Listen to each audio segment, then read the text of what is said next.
Him? Yeah, I'll say something and then.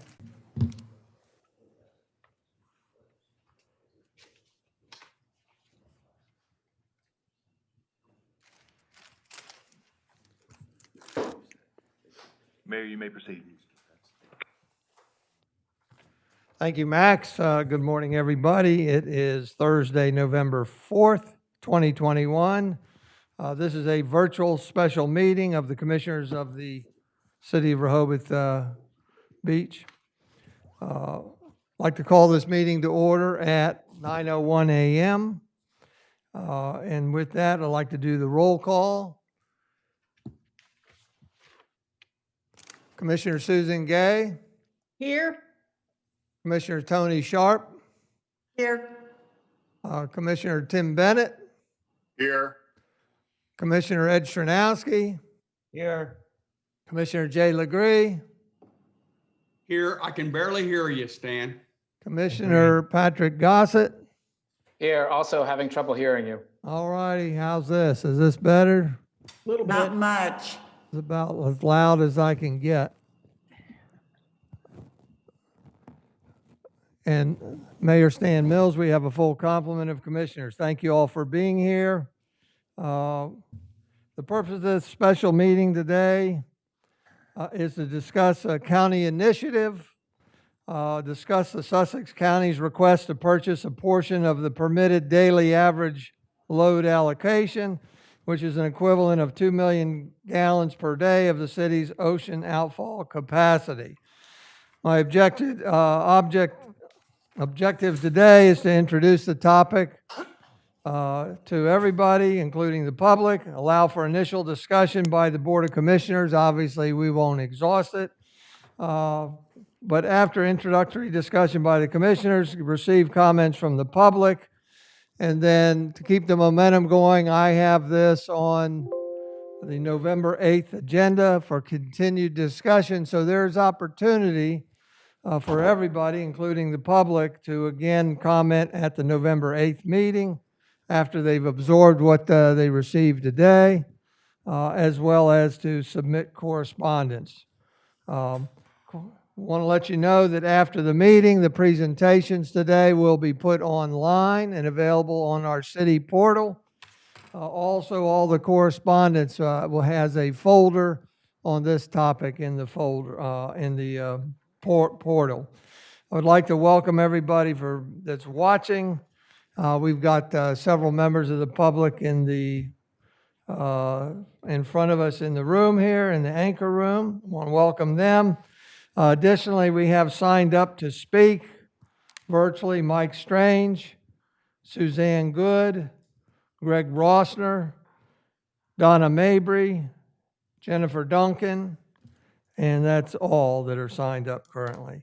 With that, I would normally like to go right into the subject of the county initiative, but since we had a recent sludge discharge event, I'd rather turn it over to city manager to further explain that, and hopefully we get an understanding that if we were to move forward with this county initiative, that has nothing to do with that sludge discharge. They're two different things. Sharon, go ahead and. Thank you, Mayor. Good morning, commissioners and public who are here and on the call. This was an unfortunate incident with bad timing that had nothing to do with the request here today. I'll turn it over to the Director of Public Works to explain further what happened over the weekend.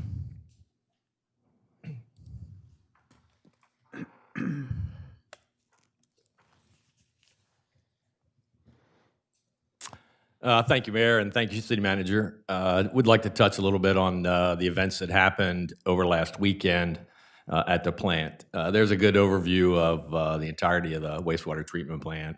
And then just to echo what the City Manager had mentioned, that the county's proposal doesn't even impact our treatment plant because it doesn't come to the plant. They're just asking for capacity of the outfall, not of treatment capacity at the plant, just to separate those two a little bit.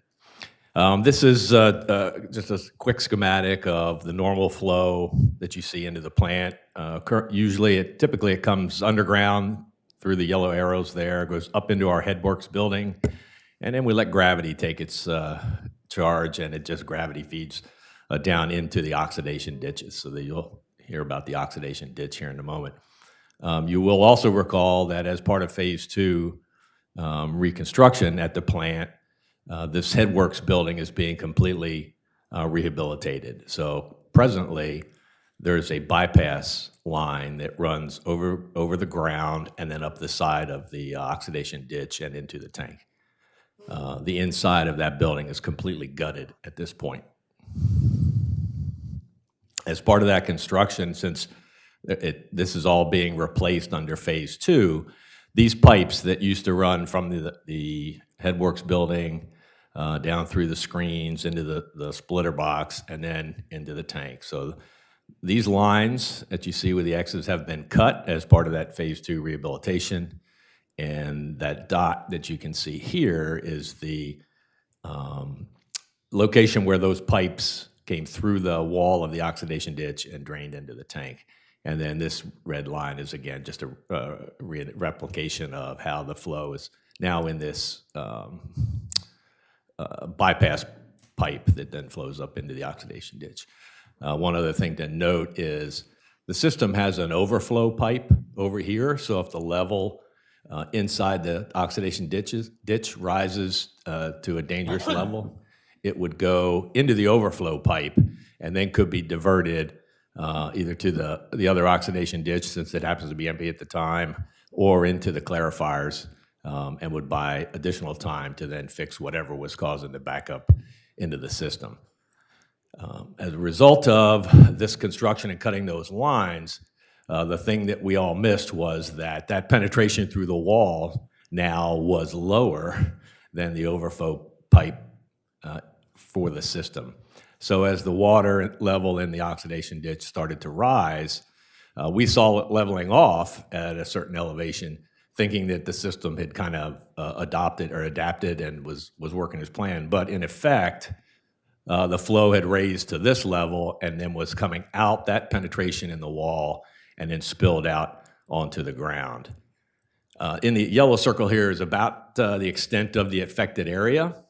Some did go, you can see this little natural channel that runs down to the marsh as well as here. So we did have some that spilled out of this area and went down into the marsh here and here. So we contacted DENREC as soon as we had eyes on the situation. We started cleanup right away, but then after talking with them, the recommended cleanup was to just get as much of it that you could off the ground. So here you see our team out there trying to get it into the vac truck and then put it back into the treatment system. See them trying to work some cleanup over here as well. And then after we got as much of the liquid material up, then give it a good coating of lime, which serves as a disinfectant, and make the place safe to get back in there. It was not hazardous in any way. I mean, it's just partially treated wastewater, so there weren't any other special precautions that DENREC asked or directed us to take. So with that, Mayor, I'll just offer to answer any questions anyone might have with respect to the overflow itself. And let me just also say that obviously the two penetrations through the wall have been capped. And now if we did get a rise for whatever reason, it would go into the system overflow as it's designed. I just have one question. If you go back to the slide with the oxidation ditches showing the overflow, just confirming that the overflow, as shown here, takes it into another oxidation ditch, or the clarifier does not overflow onto the ground there. I assume you're talking about this overflow pipe? Yes. Yeah, correct. It does not overflow out onto the ground. It takes it either to a clarifier or can be diverted into the empty oxidation ditch. All right. Any commissioners have any questions for Kevin? I do. Commissioner Sharp? I am curious, the old or abandoned pipes that you directed us to, I'm trying to ask this intelligently, and I'm not sure if, Sure. if I can.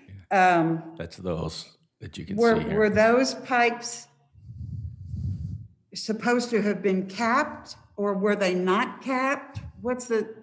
I'm not quite understanding. Sure. What So, could have. so what in exactly- hindsight, yes, wait, ma'am, they would wait, certainly should have. Exactly what could have been done to have prevented this? Certainly. So in hindsight, yes, those should have been capped.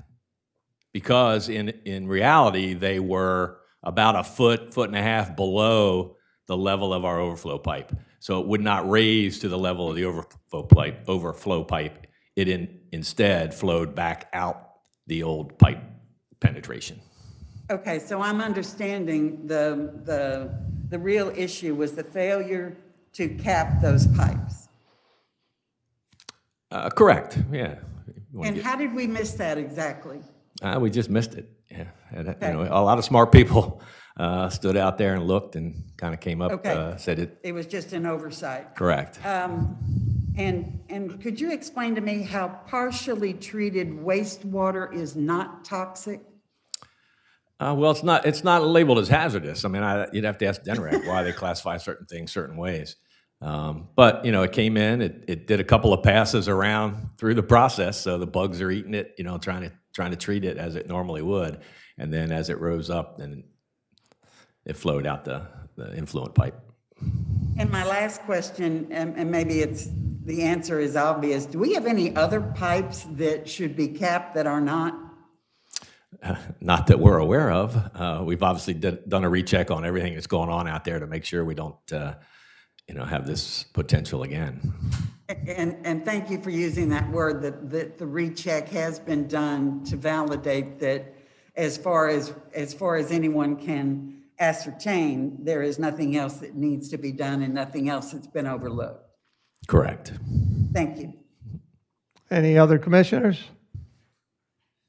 If not, we'll go to the public real quick. Hopefully, you have your answers already, but if you have any questions, let us know. Anybody here want to say anything? You need to come up to the microphone. Let's make sure the microphone's on. Walter, tap it. Thank you. Is it on? I don't know.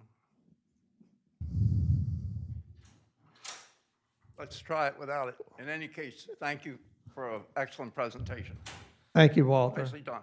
Thank you. We'll go to those that signed up to speak. Mike Strange, do you have anything specific to this before we get to the main show? No, sir. Thank you. Thank you. Suzanne Good? Greg Rossner? Good morning. Oh, go ahead, Suzanne. Anything specific to this topic? Well, you mean the topic of the October 29th incident? Yes. We haven't gotten to, We'll be discussing the overall request of Sussex County later. You'll be calling on me again. yes, ma'am. Okay. On the particular topic, I think mistakes happen, and I don't really have a comment. Thank you. Thank you. Greg Rossner, just this topic? He's not on the call. Okay. Donna Mabry, just this topic. Any comments? Jennifer Duncan? No, I passed. Thank you. Thank you, Jennifer. Well, with that, we'll go to the main purpose of this special meeting is to discuss the county initiative coming to us to request purchase of a portion of the city's ocean outfall capacity. Sharon? Thank you, Mayor. This particular topic is in preparation. And here. This particular topic is in preparation for discussions with the commissioners and to make the public aware that the county has requested of the city to actually use and partner with the city of Rehoboth Beach, use the city's ocean outfall. So we have a slide presentation. Mayor, you're going to allow our outside independent contractor, GHD, Jeff Sturdivant, and Director of Public Works to explain this in detail. Correct? Yes, go ahead. Okay. Mayor, just a clarification. Who is available from the county? The county was not invited to this introductory discussion. So any questions you have them, any questions we can't answer, we will certainly archive and try to have ready for the November 8th meeting. If not, at some point, we'll decide, the commissioners will decide collectively when and if they want to invite the county to be able to answer questions directly. Thank you, Commissioner. Thank you. Sharon, Kevin, go ahead.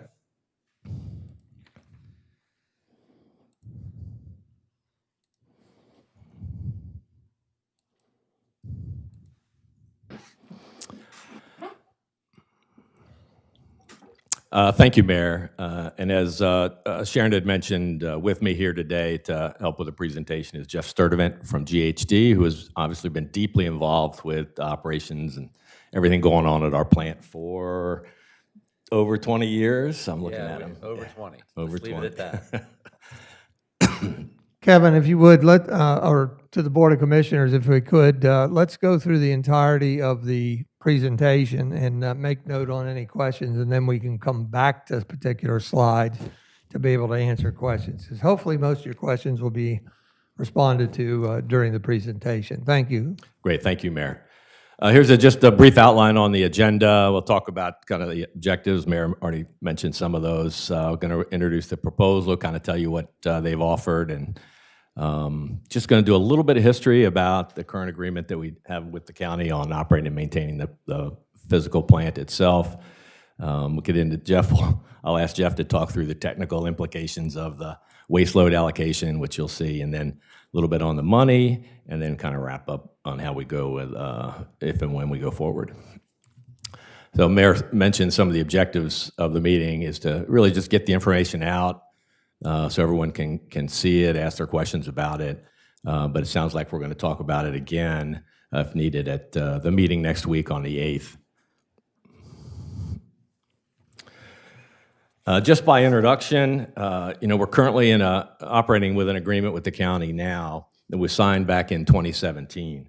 And in that agreement, it set out a lot of stipulations that needed to be stipulated, but it laid out the operating principles and requirements of that agreement. We'll talk a little bit more about that agreement in just a minute. Also, for those that haven't been around as long, we are in the second phase of a 4-phased capital improvement program to upgrade our wastewater treatment plant to get it to a point where we feel it can effectively operate within the limits of our permit, for the next 20, 30 years. So we're in phase 2 of 4, and phase 2 should finish before this summer season, and then phase 3 should kick off after the summer season this fall. Several weeks ago, the county made a request to the city to allocate to them a portion of our excess outfall capacity. And we've been through the calculations a bunch of different ways, but they're asking for an allocation of about 2 million gallons per day. And then the real ask in that request really pertains to the waste load allocation that we're allowed to operate within our current DENREC permit. And Jeff will talk about the technical piece of the waste load allocation and how that's done. The bottom line number, the county has offered us $7.6 million for that excess capacity. They've also offered as we do in our current agreement with the plant operation, they would offer, we would require them to do water quality sampling and testing at their source, so at the Wolf Neck treatment plant. Similarly, we do that with their effluent they currently send to the plant under the existing agreement. And then finally, they offered to make that pipe connection bidirectional so that if there were an emergency at our plant, we would have the capability to send flow over to them to hold, treat, or store until we could safely process it back through our plant. Our current agreement with the county was signed back in 2017, so we've been operating under this agreement for a little over 4 years. As part of that agreement, the city reserved and committed to treat up to 42% of the county's flow, that they would, or up to 42% of our plant capacity, reserve that for the county to be able to send flow to us to treat on their behalf. And in that agreement, they have the option to go to 50 if they should desire. And then the county, as part of that agreement, agreed to a cost share where they now cost share part of the city's, a proportional amount of the city's debt capacity, as well as pay a proportional amount of the city's operation and maintenance costs of the plant. And the final thing,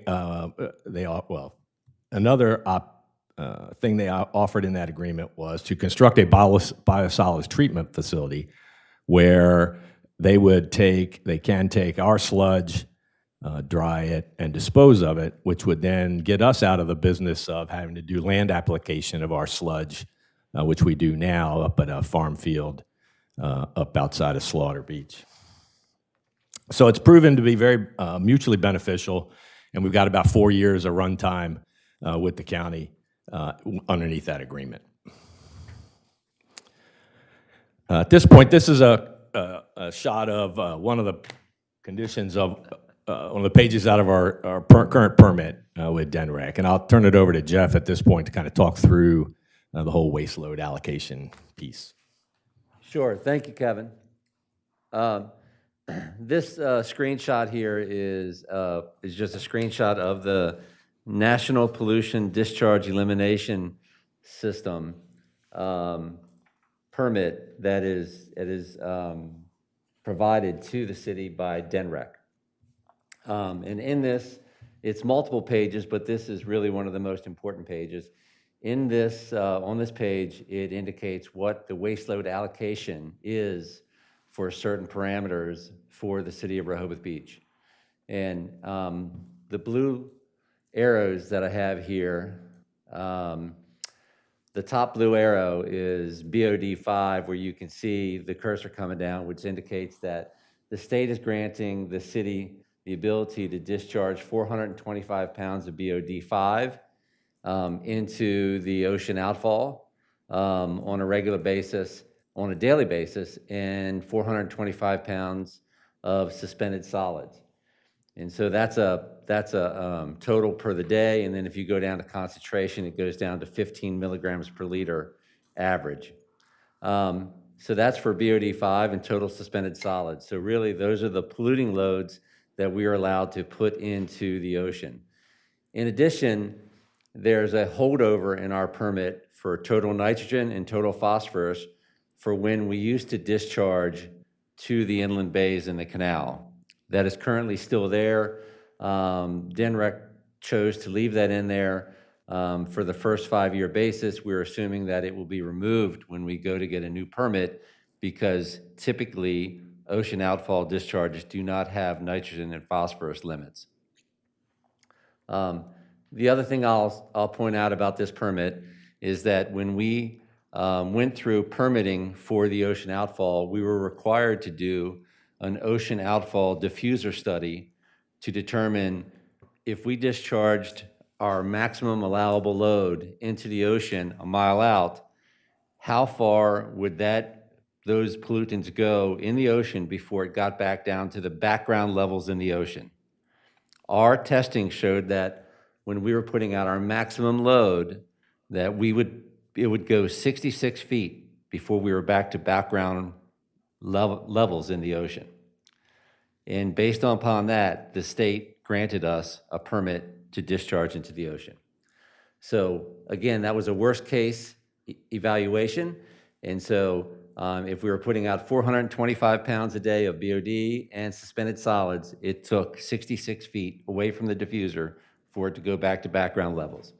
The other thing that the state required us to do is, upon establishing the ocean outfall and using it for a year, we had to test it for 3 successive years. We had to do benthic studies, which are evaluations of marine life in the locations around the diffuser to determine if there were really any variabilities from before when we put the diffuser in and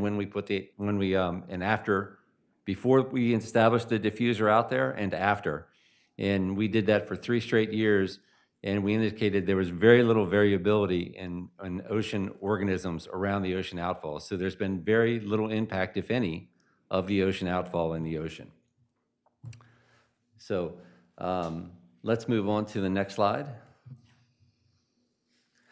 So here's a pictorial presentation of the waste load allocation that the city has for BOD5. And you can see here where the arrow is that here's our permit limit of 425 pounds per day. And this is our daily average BOD5. And you can see what the city's wastewater treatment plant has been discharging for 2018, 2019, 2020, which are all under 50 pounds per day of BOD5. So currently, the city is discharging well under their waste load allocation that's been granted by DNREC. And then as you go over here to 2024, we've added some additional flows to BOD5 and what might go out there. So in 2020, we're less than 50 pounds per day. We've also assumed that the county will take complete, will utilize the entire 42% of flow that they've been granted under our agreement, which is the light blue line, which would raise it to just under 50 pounds per day in 2024. And then the green line on top of that is the waste load allocation that the new Wolf Neck facility would be discharging. Currently, the county intends to continue to use spray irrigation as their primary discharge vehicle for that facility. However, they do want flexibility during rainy events and during cold winter periods when it's hard for them to discharge the treated effluent.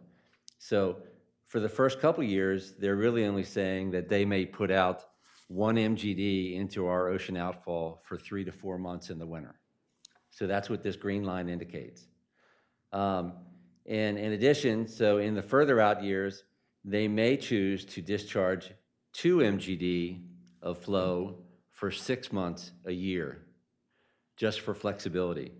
So you can show that in 2027, if they use it the way that they're intending to at this time, we would still be less than 100 pounds per day of waste for BOD5 for our waste load allocation, which is less than 25% of the entire waste load allocation that we have for our facility.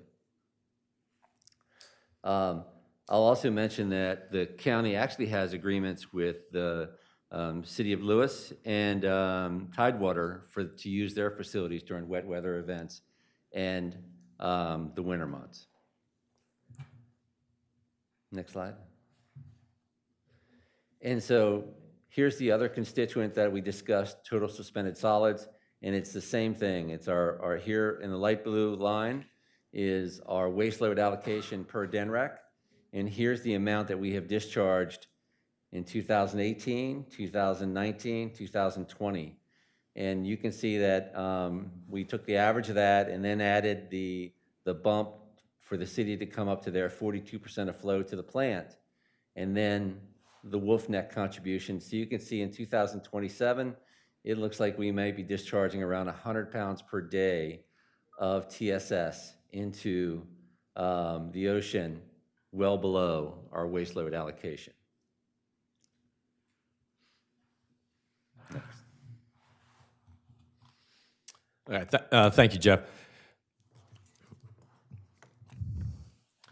We began reviewing the costs associated with the county's offer, and we've looked at it. The staff has looked at it. Our consultants have looked at it, and we feel that the proposal of $7.6 million for that excess capacity is very reasonable. The county has indicated that it would be a one-time payment, and that payment would be issued upon the DNREC issuing us a joint permit if that is decided to go forward. Obviously, that would provide the city a lot of flexibility with respect to upcoming rate increases that are planned for 2024 or other significant infrastructure costs or however, but 7.6 we thought was a reasonable amount and a significant amount.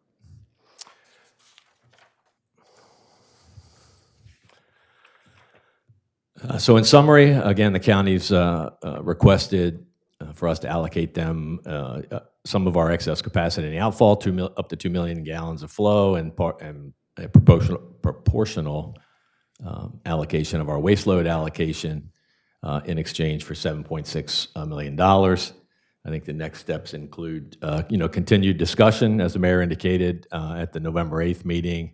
And then at some point in time, we would need some direction from the Board of Commissioners, whether to go ahead and pursue, a draft agreement and nugging out, some of the details, finer details of a new agreement or an amendment to the existing agreement that we have.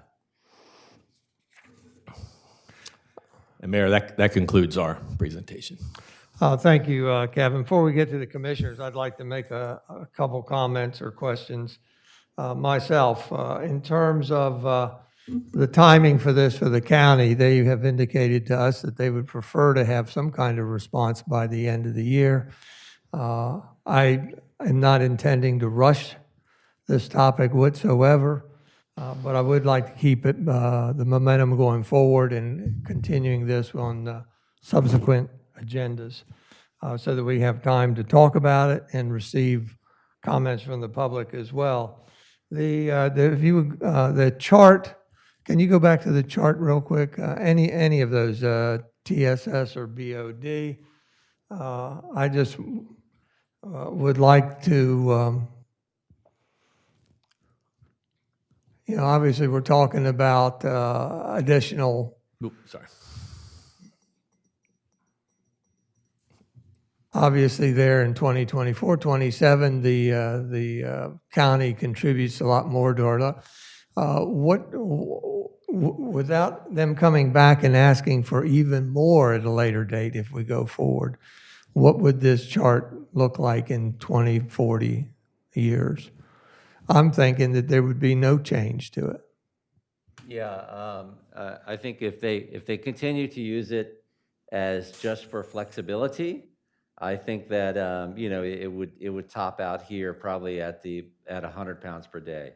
I mean, on a really wet year, and one of the reasons why the city we spent 10 years looking at different treatment disposal options and realized that the spray irrigation systems in Delaware were subject to a lot of variability and risk due to wet weather, the winter months, and the very high levels of groundwater we have here. So if they were to have a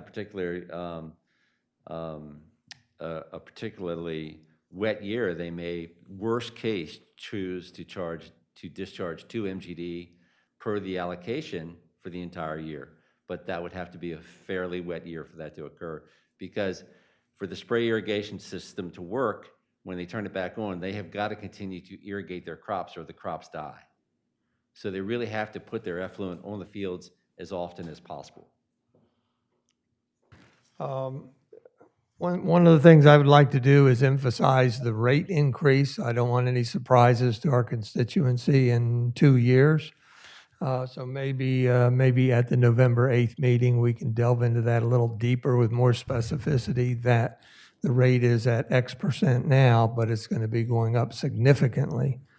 And the reason we mention that is because there's a potential to use this funding, if we go forward with this, use some of that or all of that $7.6 million to help buy down that rate increase. So again, I don't want that to surprise any of our constituents in the future, that there is going to be a significant rate increase unless something magical happens.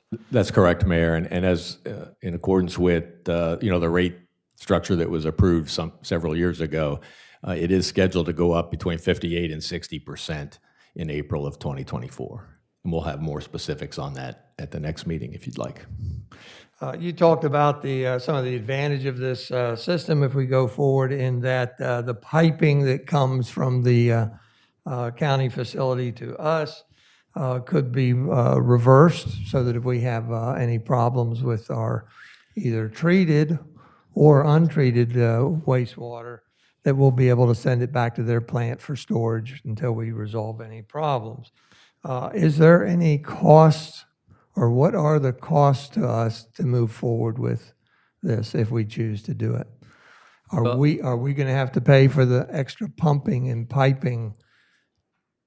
Well, there would be, of course, I think that would be a benefit to the city to take advantage of that, to have that flexibility.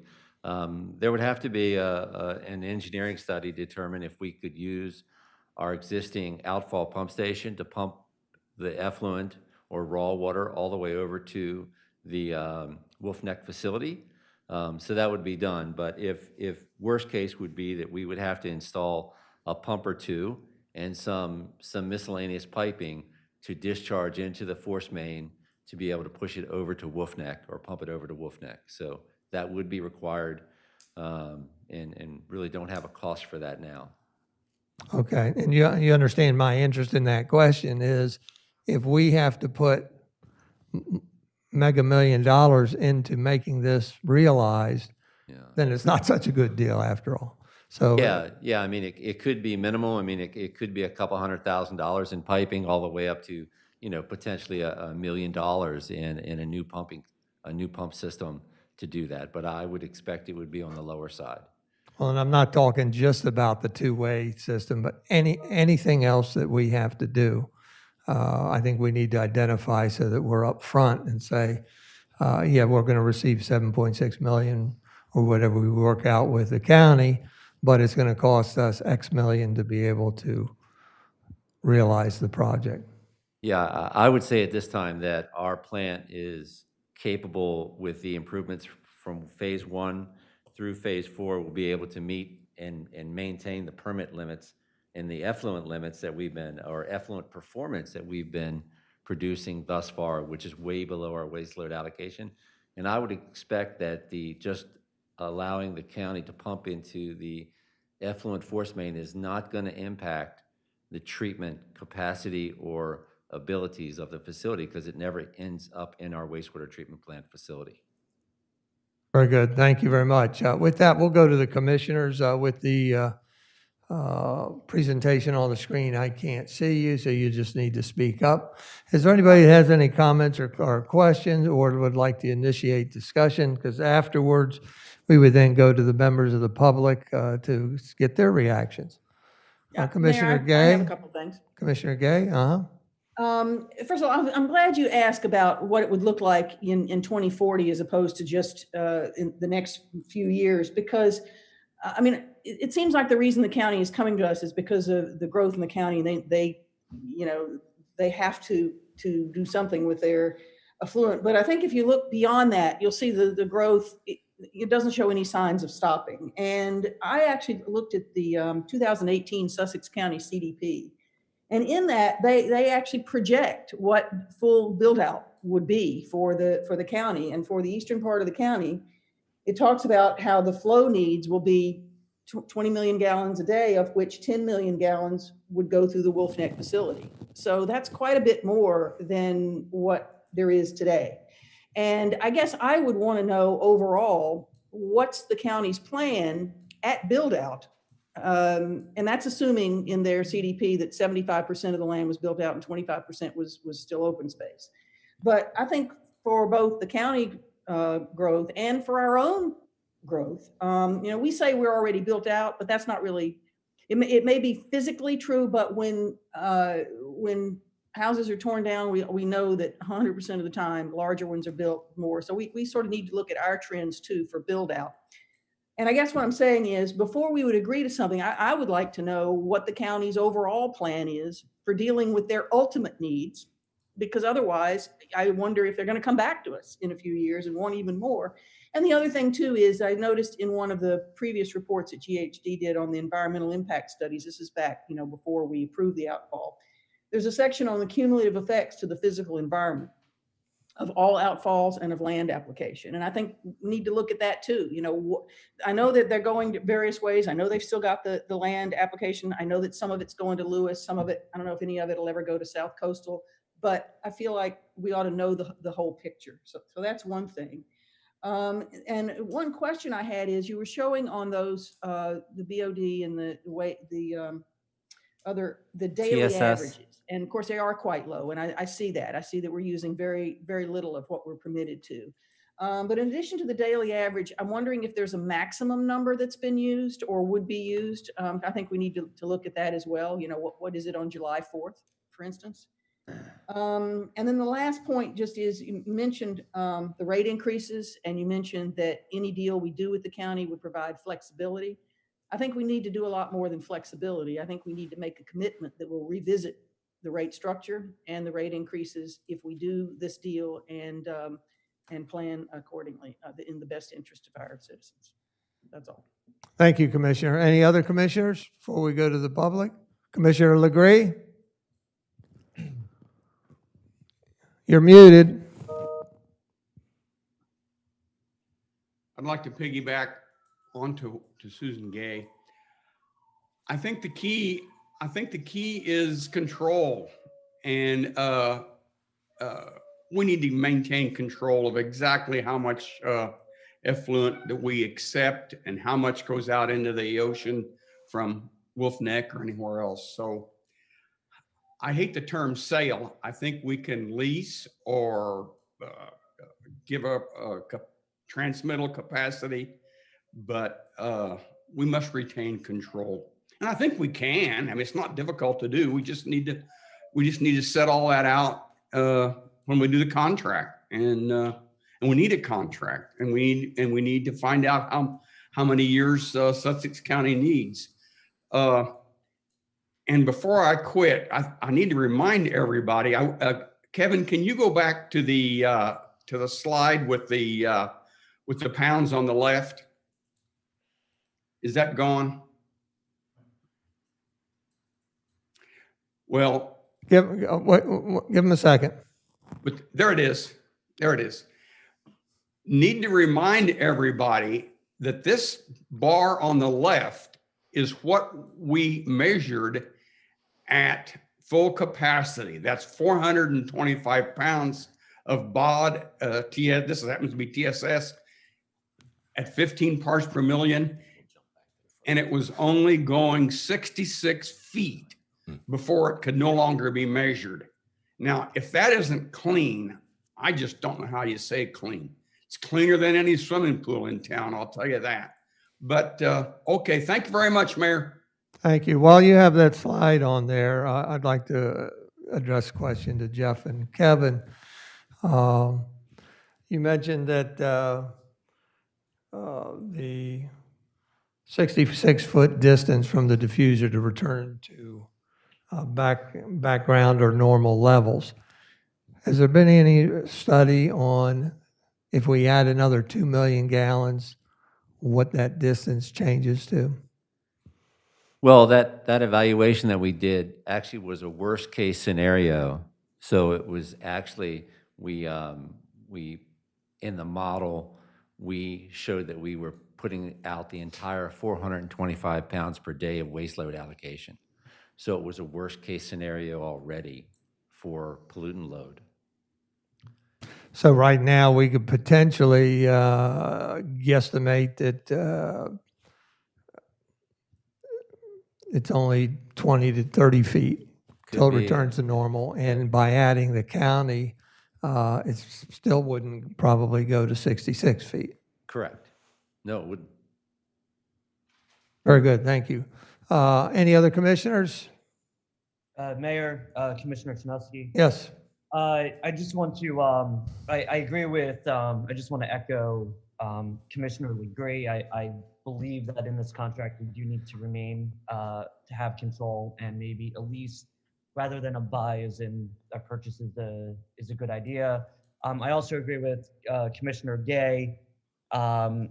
We can't just say, well, we may look at rates, it may help. We need to make a commitment when signing off on this deal. And lastly, I just want to, we've heard from some of our constituents about environmental concerns, and I just would like Kevin maybe to clarify we've had several occasions in the past 2 years where we've had to shut down the beaches because of bacteria. And I just want to confirm that that has never been attributed to the outfall. It has always been attributed to the stormwater. Is that correct? That's correct, Commissioner. That Enterococca bacteria that they test for at the surf line there is, it's really a result of any storm bacteria in the stormwater system and has nothing to do with our sanitary system. Well, let me respond additionally. The NRDC, National Resources Defense Council, has given us many, many, many years 4- and 5-star ratings for our cleanliness of water at our beaches, the near shore areas. Want to remind everybody that our stormwater system has a totally independent piping system than the sewer system. There are systems up in north, in fact, Kent County maybe, I can't remember, but that have some of their storm drains flow into their sewer. And as you can imagine, if you have terrific rain events, that can overwhelm the sewer system. And there have been incidences, wherever it was up north, that the sewer system overflows into the river. Our good news here, again, is that we have independent piping systems that catch water from over 650, I think it is, catch basins in the city. And those catch basins and piping systems flow to one of our 4 water bodies. Of course, the ocean, the canal, and our 2 freshwater lakes. So we have had some pollution incidences reported by DENREC because they do a lot of monitoring.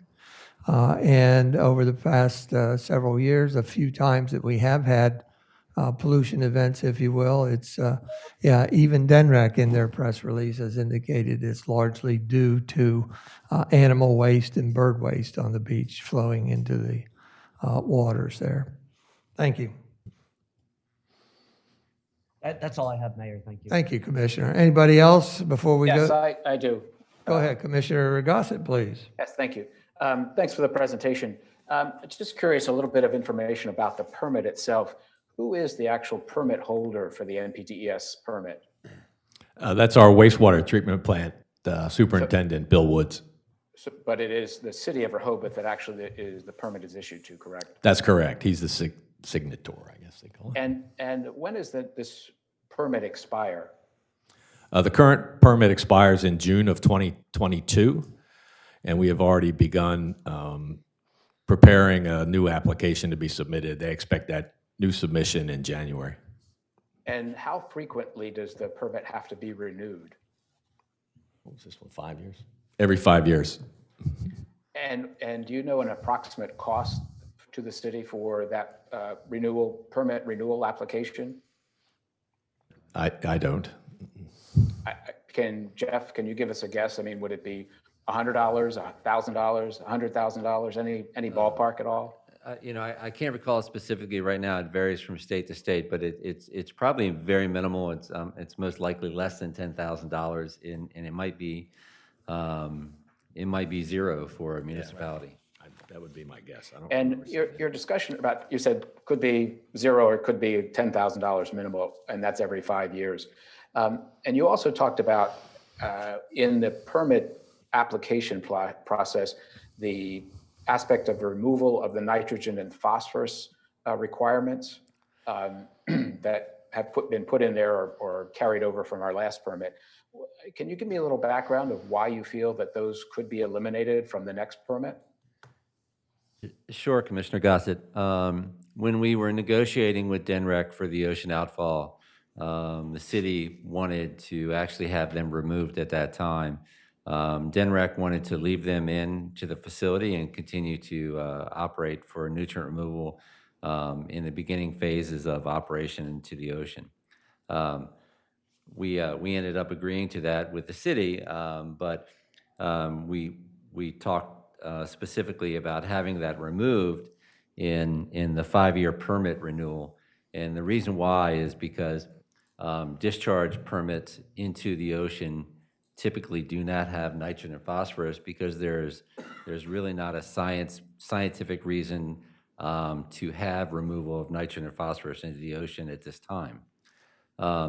So it would be our idea for the city, our recommendation is to ask the DNREC to remove that as an item in our permit because it having those limits in the permit presents a risk to the city, and we'd like to minimize the risk and not have any more risk than any other ocean discharge permit holder has.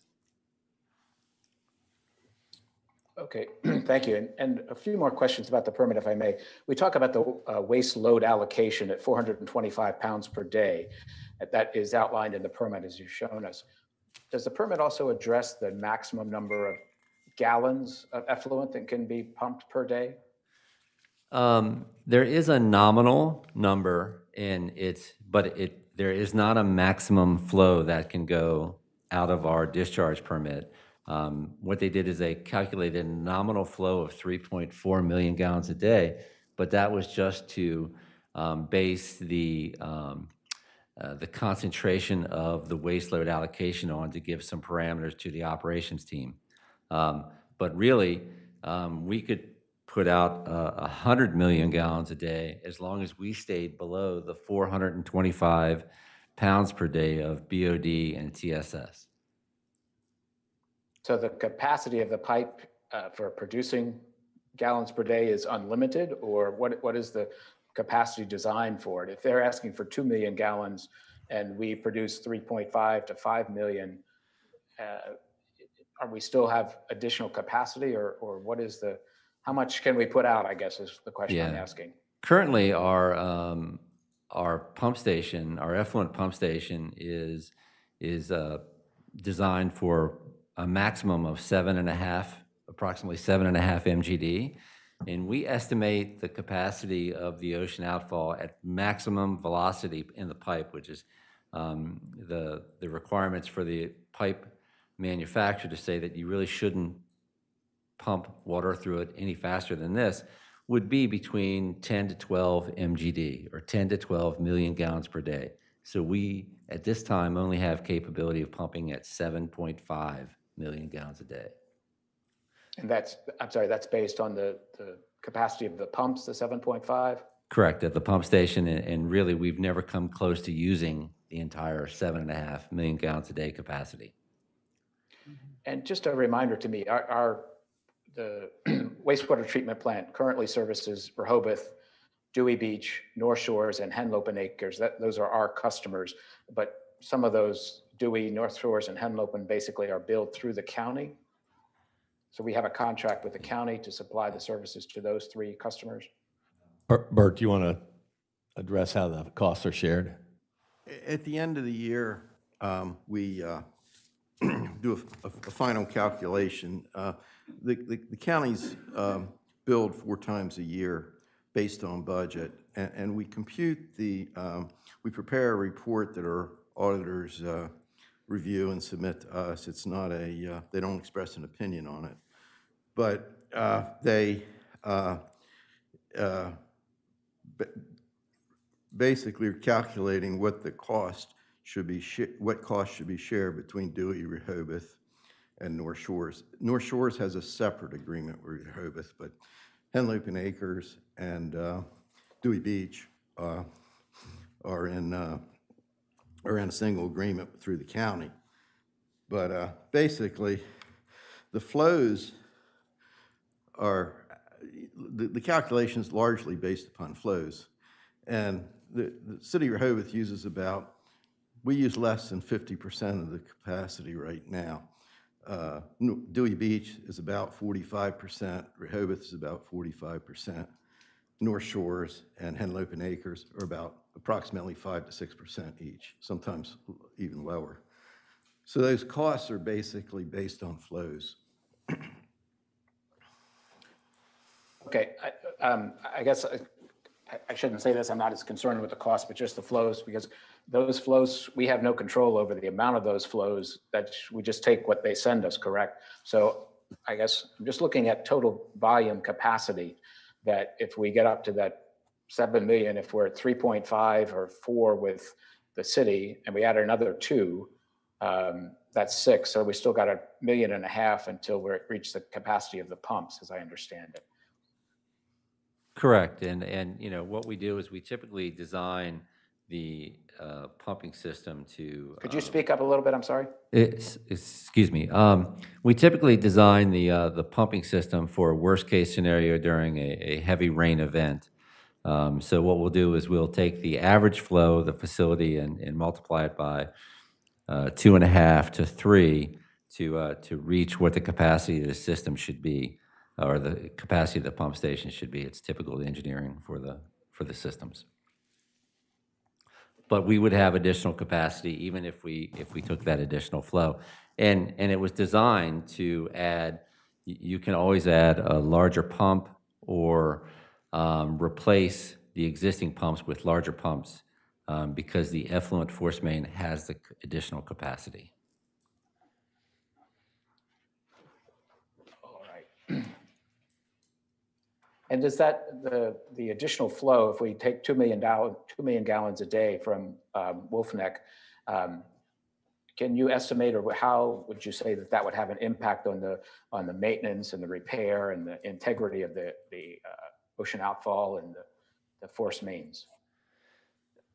Yes, I mean, I think the piping system is a fairly low maintenance item, and it should last at least 75 years. The ocean outfall is something that needs to be maintained. It's a similar piping system, but there can always be some damage, caused by storms or an anchor catching a part of it.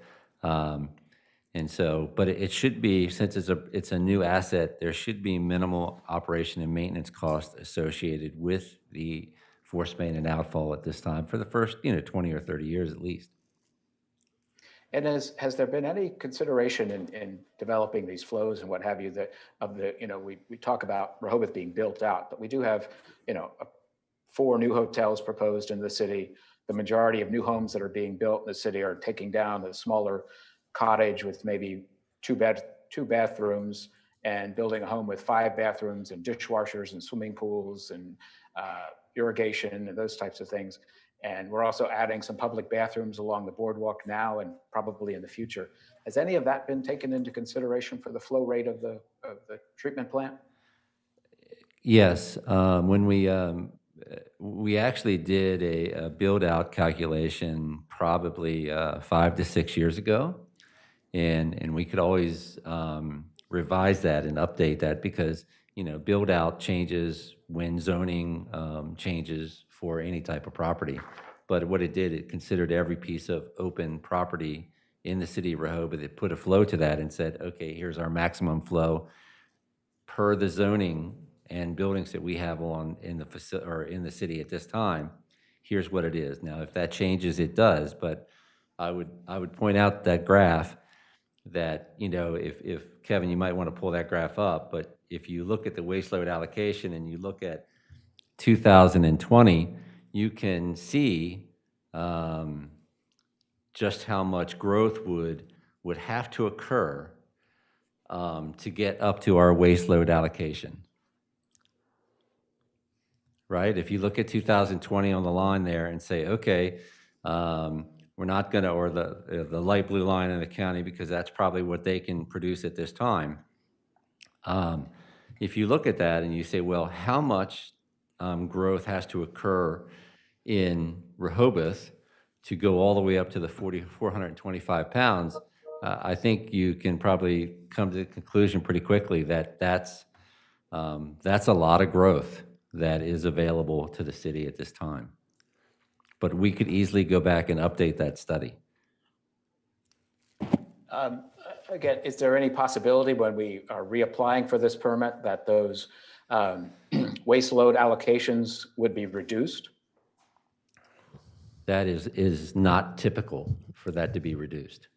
But it's not impossible. It's not impossible, but I mean, if it did, even if we weren't if we were not entertaining this this proposal by the county, if DNREC came back and said, we want to lower it to 400 or something, you know, we would recommend to the city that you would push back on that approach, because you would want to maintain your waste load allocation that you have currently right now, because your assets are designed to potentially produce that much waste load allocation. Okay. And one last question is on this segment, and I don't want an answer today, honestly, because I would like to have some more thought and put into it by you and Kevin and others. But if you could give me the advantage of a one-time purchase over a long-term contract, or vice versa, as to why the deal is being structured, or it's come to us as a one-time purchase as opposed to a long-term contract as we have with the biosolids contract. So again, look to an answer for that on Monday, if you will. Okay. Okay. Thank you. Any other commissioners? I'd like to go back to a point real quick. Commissioner Jay Legree mentioned his desire to have control. Control means different things, and that could be articulated. I want to address control of the quality of the of treated effluent going out into the ocean. You know, from our wastewater treatment plant, we clean up the wastewater. We have highly treated and clean effluent that comes through a pipe, and it goes underground and is discharged out into the ocean. From the spray irrigation plant at Wolf Neck, the county would have a pipe that they put in that would join our effluent pipe, whatever you call that, at some point in location to be determined. But what I'd like you to address real quick is if there were a pollution event out near the diffusers, how do we determine who was responsible for that? So we would set up limits within that, whatever agreement would be developed that set those kind of standards, and they would test and sample at the plant, at their effluent point, at discharge point. So we'd be able to track back and see where the blip had occurred that caused whatever the issue would be. So we're able to isolate whether the problem would be generated by the Wolf Neck plant or whether it be internal to City Rehoboth Beach. I wanted to make sure that's clear. Any other questions or comments by the commissioners before we go to the members of the public? Susan? Yeah, I have just a couple of follow-ups. First of all, Jeff had mentioned that about looking at build out, and he used the phrase, you know, open space, which I know is typical. I understand that that's how you do it. But with us, and so sure, if you look at open space in the city, there's not a whole lot. But as Commissioner Gossett said and others have said, we have a lot of redevelopment here that's resulting in more usage in greatly larger houses. So I don't know that we can just look at open spaces. In addition to that, if we're going to look at open spaces, then we ought to look at every lot that's over 10,000 square feet, because those are being petitioned right and left. So what may be one lot today is actually a lot and another lot of open space in the future. So that's one question I have in terms of looking at build out.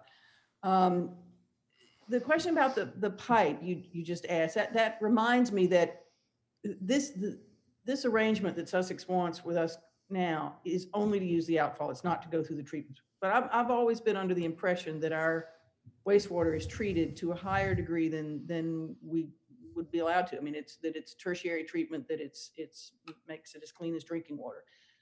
Would the Wolf Neck plant do the same level of treatment with the county, or how do we assure that what goes out through the outfall coming from there is as clean as what we are producing to the outfall? So let me take the first question first, if I might, Susan. Sure. Is that when I was talking about the build-out study, I was actually referring to the zoning.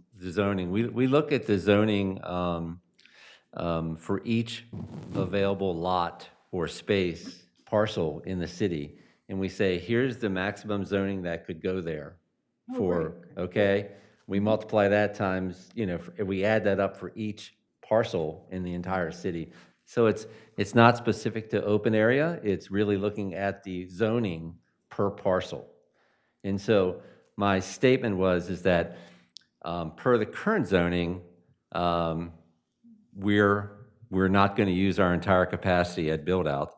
And so really what I'm saying is that we can take a look at that, but unless the zoning increases to where we're providing at least multi-story buildings throughout the city, we're likely not going to attain or bump up against our waste load allocation. Okay. But we can do the numbers, and we can surely share the assumptions with the commissioners that we should put into that spreadsheet to come up with that total flow. That'd be great. Yep. So I guess that's the first item. And I guess the second item was specific to the piping system? Well, to the treatment of the effluent. Yeah, to the treatment. Is that the Wolf Neck facility is currently is going to go through an upgrade. And if we have a combined permit, the way that county would do that is they would look at what the permit levels are that come out for their facility under our revised permit, which are going to be less than our numbers for average flow. So they're going to actually have to design their facility for better treatment than what we are required to do for our facility.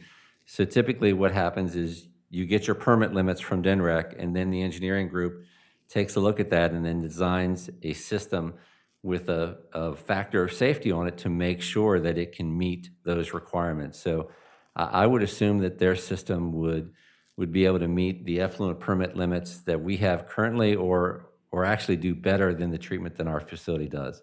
I would say equal or better. They're going to have an activated sludge treatment system, and they're going to have effluent filters, the tertiary treatment you spoke of, just like ours. Okay, great. Thank you. Thank you. Commissioner Bennett? Yes, do we know if we deny the request, do we know what the county will do? I don't personally. They haven't indicated, at least to us, in any formal capacity of what their options would be. But it's got to go somewhere, right? Anybody else? Bert, can you hear me, Bert? Yes. Keeping in mind that we are permitted right now, we're permitted 3.4 million gallons a day. What has the combined average for Dewey, Henlopen, North Shores, and Rehoboth been for gallons per day for winter average and for summer average? And how has that changed since 2018? I can give you some numbers. In our fiscal year ended March 31st, the total gallons processed through the plant, 439 million. And of that, Rehoboth was 197, and Dewey Beach was 196. Henlopen Acres was 23, and North Shores was 22. So on an average, all this is just taking that total, dividing by 365, and that comes out to about 1.2 million. But I think there are numbers from the plant that Bill Woods provides, and I think, if I recall correctly, the total might approach 1.7 million on a daily basis in July. Yeah, Bert, if I could add, I think summer average flow for the 3 or 4 months of the summer period is in the 2 to 2.5 MGD range, and in the winter it's in the 1 to 1.25 range. I'm sorry, the winter is what? Winter is what? I'll say non-summer. So the summer where we have the 2 ditches running and we're full up, run about 1st of May through end of September, start draining. And so from October to through March would be about 1. 1. Okay. We've been building a lot of houses, and a lot of empty lots have been going up over the last 5 years. What's been happening to our average over the last 5 years? It'd be all speculation on my memory to try to relive those years. But we can certainly get that for you and send it out to see. I know we do we have been installing a lot of irrigation meters, especially after this last rate increase. So that's water that's not going into the plant. So It'd be neat to have that sometime the next meeting to just see Sure. what we've been, because we have been building a lot of houses and they've all been bigger. I'd like to know let's take a look at the numbers and see what that's happened over the last 5 years and see if our averages have been going up or staying the same or. sure, we'll get that for you, Commissioner. Thank you, Mayor. Commissioner Sharp, did you have something? I think I'm going to hold Stan because we have another crack at this on Monday, and I'm very anxious to hear what the public has to say about this. All right, very good. Any other commissioners? Comments? Just one other questions? question with regards to flow and following up on Commissioner Legree's comment. Mr. Dukes, could you be able to supply us with the APU report, the most recent AUP report provided? Commissioner, I'm not sure I understood. You wanted the agreed upon procedures report? The audit report that's prepared each year for flow with regards to costs and charges to each individual. I think that gives us a better idea month by month flow of each of our other 3 customers and what have you. That is available. I have that for many years. I'm sorry, could you repeat that? You're a little louder. It's available. Okay. But one thing, it's not an audited report. Now, let me just clarify But that. it gives us a general direction or general indication of what's going. So, Yeah, we're using our actual audited costs of operating the plant, and then we allocate it based upon the flows numbers. But the auditors don't express an opinion on it, but I think it's a pretty good document. Thank you. Any other commissioners? And let's go to the public. We're going to start with members of the public here in person, and then we'll go to those that signed up and registered to speak. Walter Brittingham? Nope, I'm going to pass. Mike Strain? No, I'm sorry. I want to do those that are in the room here first. Sam Cooper. Sam, you can either go there or at the podium, I believe, whichever you're more comfortable with. Just got to, this room's funny. You've got to pull that microphone within an inch of your face. You mean I got to bend down? Well, the push that button. We spent a lot of money on that podium to get it to raise up. It's You not know on. It is on, isn't it? Yep, it is on. Okay. First of all, I'd like to say that I don't think there's a bigger proponent of ocean outfall than I am. I think that's demonstrated by a number of years working at it. But and I think there's a lot of capacity left in that outfall, and I think there's a lot that can go through it that won't harm the ocean. But I don't, from what I've heard, I don't think this proposal's it. One thing I find it very odd that the county is not here making their own proposal. I think, quite frankly, if I were them, I wouldn't want somebody else making my proposal because I don't know that they would do give it fair hearing. And I think it's incumbent upon the city to have the feedback to be able to ask them questions. Obviously, Jeff can't answer for them. But so I think the process is a little screwy here. But going on, I guess I just made a bunch of notes as you went along, so they're probably very disjointed. I just written down about what nutrients, and I think Jeff addressed that. But quite frankly, I wouldn't be making any plans for that plant until I had a permit in hand that did not have nutrients in it. Because the impression I got, and obviously people change within the within DENREC, and I guess policies can change, but the thing that came through loud and clear that they want to know, they didn't want to be perceived, nor did they want to in actuality go back on anything that the city had been required to do in the past. That they called it no backsliding, that there would only be progress moving forward. There would be nothing that was less than had been required before. And I think it was maybe Commissioner Gossett asked a question, but what is the permit actually for? My sense is that the outfall is a part of it, but the permit is for the plant and the outfall.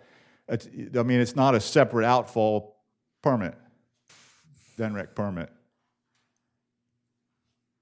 Yeah, yes, it's a permit for the facility and the system. Yeah, correct. I'm not sure I understand the differentiation, Sam. Well, all I'm saying is that we can't sell off outfall capacity under that permit. Because the permit's for the plant, not, or is an integral part of the permit, not X amount of pollution, no matter where it comes from. I think that we could go to the DENREC and ask for them to develop it into a joint permit and allocate a percentage of the flow to the Wolf Neck facility. Are you aware of joint permits in Delaware? I would have to check on that, but I know that the county initially has approached DENREC about a joint permit potentially for the facility, and we were told that it was positive. Okay, because one of the reasons why I asked that, why aren't they pursuing their own NPDES permit? I know that the South Coastal Treatment Plant and Selbyville, the town of Selbyville, share an outfall, and they each have their own NPDES permit for that outfall. I think that I imagine that the period to obtain a brand new waste load allocation and a discharge, a completely separate permit, would be of a longer duration than asking for a joint permit under a permit that's already out there. But you could carve it up. Why not carve it up? Carve it up so that it's a separate... Two separate permits with the same allocations. I mean, the same total. I think that's part of the approach here but it would be a joint permit. But you're right, we could consider taking it and asking DENREC if we could just make it two separate permits. I mean, because I think you become joined with the county in a way you might not want to going into the future. I mean, they can fight their own battles at some point if they have their own NPDES permit, and the city can fight theirs. But if you got to fight on behalf of them, I'm not sure that that's some position you'd want to be in. But just a comment, I think the Public Works Director said something about sending treated and or untreated water through the new force main. That seems a bit odd to me. I would think you'd have to disinfect it and everything if you were going to switch it back and forth. And I just don't think that's a reality. I think that's a talking point that So, I think from the flexibility, I know several facilities that have large storage lagoons that use them as a backup to the treatment process for any type of failure that may occur. So, I think that the one alternative where we would assume that we've had a problem with the force main or the outfall, and we still were able to treat wastewater at the facility, well, then I don't really see an issue with us pumping treated effluent through treated effluent force main over to their Wolf Neck facility. No, I don't see. I think you could divert it there to their holding pond, assuming they had some capacity at the time, which they often don't have, I don't think.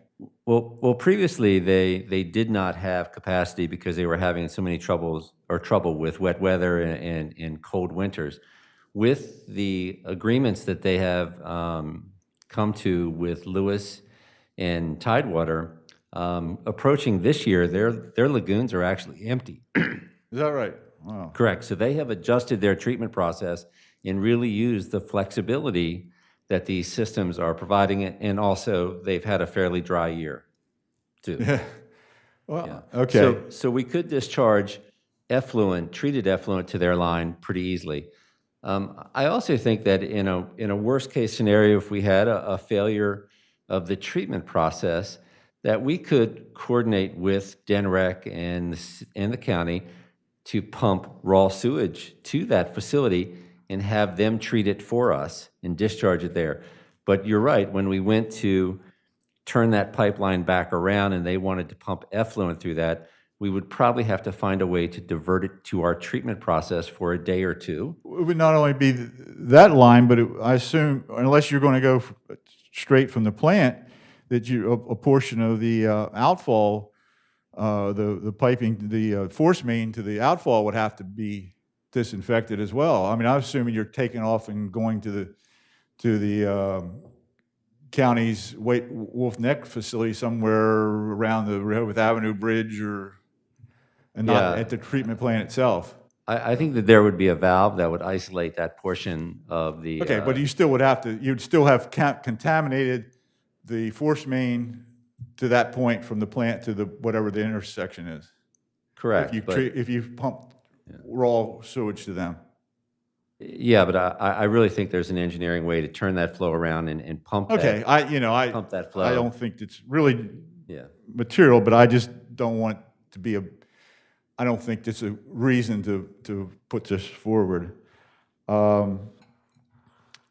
guess my comment too would be that going forward since the city's got a new permit coming up, and as the public gets to comment on that, and I assume there will probably be a public hearing on it, I don't see how this proposal helps with the case for the city to eliminate the nutrients from the permit. I just, it seems to me like it's going to add fodder to the fire that, what is the city really up to here, and what are they going to be discharging into the future? I guess you did address I had a note here about the profile of the county's discharge, but you did not address nutrients.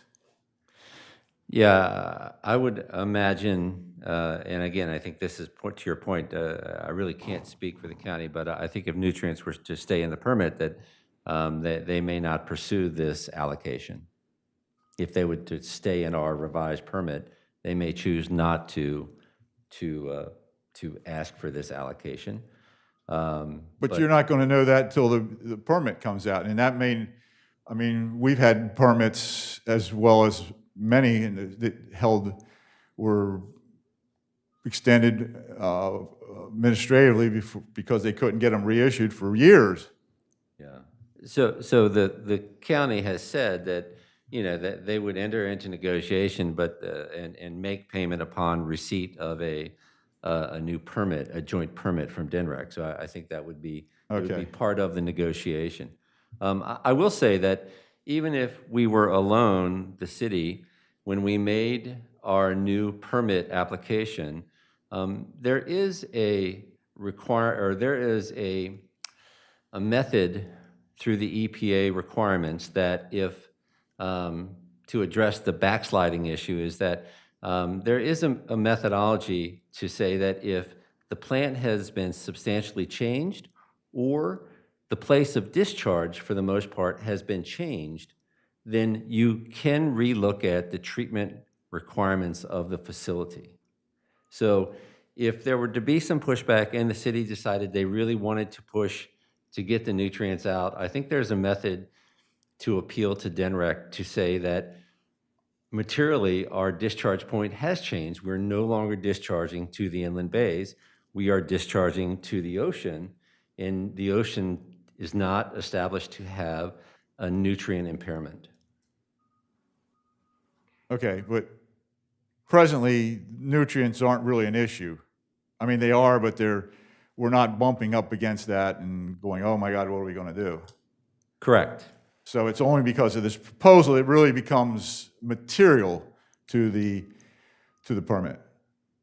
Correct, but again, even without this proposal, we would be advocating to... Oh, no question in my mind, because there's no reason for it and it just causes complications. But I also understand, in the past at least, I've understood their motivation in saying that, our goal is to bring pollution down, not take the caps off of it and that sort of thing. Correct. No matter, what the result is in the environment, even though it may not, in fact, matter, they still like keeping the caps. Sam, be aware, you were at the 12-minute mark. I'm not going to cut you off, but Okay. I want to remind you that the minute hand is broken on our commissioner clock. All right, well, I'm about to wrap up. I guess one of the things for those who are gaga over the $7.6 million, I'm not sure where that came from, and I don't know if it's a fair figure, but and it's to the extent that can be used to buy down some of these improvements. 42% of it's going to accrue to the county's share of that, right? I mean, anything that's paid into the fund, they get 42% benefit of. Well, they're going to make one single payment, and what that's really going to accomplish, it's going to reduce those capital outlays that we've got coming up in a few years. But they've paid 42% of the outfall through their payment of the debt service every 6 months. So this would be in addition to that. But one of the problems with we had all along was that the city had to borrow a lot more money than we had to borrow the county's share of the outfall. So that our total debt is our liability in it is reflective of the 58% times whatever the debt is. Really, 42% of it belongs to the county. Well, truthfully, the entire debt is on our books. It's on our books, but what we receive a capital contribution is what's classified as revenue on our books for their 42% of the contribution. My point, Bert, is if you put the $7.6 million against improvements to the plant, that's going to reduce the city's share of the cost, but it's also going to reduce the county's share of the cost. They're 42%. Okay. Moving on. I guess I'll wrap up by saying something here just doesn't add up to me. I mean, Jeff, you said they're talking about 1 million gallons a day for whatever. I have a sense of what it's going to cost, the $7.6 million and the cost to build the force main, the several miles that it's going to have to go. And it just doesn't add up to me. And again, why I think the county ought to be here is they spent millions of dollars building a force main to go to inland bays from their big pump station out on Route 1.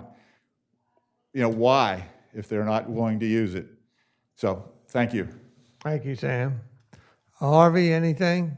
Go ahead. Come on up. I will be my usually brief self. State your name and address if you would, Harvey, and go ahead. Harvey Shulman, 149 Henlopen Avenue. Like Sam, I've been taking some notes, and most of what I have to say is some questions. I don't have my reading glasses, so I can't even read my notes. But a couple of things.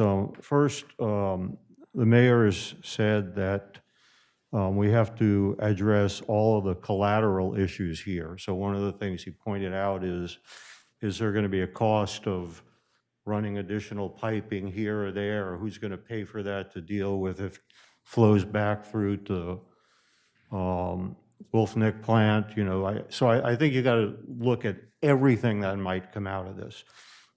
Second point, which is obvious, but we really ought to keep in mind, the county if this goes forward, there really needs to be strong indemnification and liability. So if anything goes wrong in this facility that's due in any part to what the county is doing or not doing or sending us, it should be the county's responsibility to pay for all of that, not just a pro rata share of that. And there are a number of issues like that I think are, financial, contractual, and otherwise, but from what I've heard here, there's so much involved that we got to be very careful in the details. But I think my biggest point is there's sort of an elephant in the room here to me that doesn't seem to be discussed. And I know very little about the technical details of what has happened here and the financial details. But I want to look at and ask you to look at the big picture. Why should we be doing this in Rehoboth Beach? What's in it for Rehoboth Beach? Is this something like foreign aid? You know, where we're giving something to another entity, another country, et cetera. But even in that situation, there needs to be some tangible or intangible benefit to the provider of that aid, and there needs to be a lack of detriment to the provider of that aid. And I think I read the comments submitted by the public, and I wasn't going to come to this meeting, but it was those comments I read in the agenda that caused me to come here. And I think Michael Strange and others really made the point. You know, what's going on here seems to be that we're being asked to bail out the county for some bad decisions or unthoughtful decisions or inadvertent decisions. We know the county has not done great planning, whether with any infrastructure, you know, the roads, the traffic, the water, you know, this is another example. And why is that? It's because the county is sort of growing wildly and wildly in an unplanned way. And so now they have a problem, and we're being asked to help them with that problem. And I think this is an issue beyond what we're discussing today. It's an issue for the CDP that, frankly, the CDP, and you know, Mr. Mayor, I was on the Planning Commission for 16 years, we never discussed this type of issue. We never asked ourselves on the Planning Commission, should Rehoboth grow? I don't mean improve, you know, better homes and better roads. Do we want more people as residents or visitors? If the business space is 100% rented downtown, do we want to build more business space? The CDP has always assumed those things are going to happen. Do we want more people on the beach? This issue we're dealing with the county is an analog of that. It's going to let the county grow more. And what's going to happen? There are going to be more day visitors. We're going to require, we'll have greater burdens. We're going to need more police. We're going to need, it's not just an outflow issue.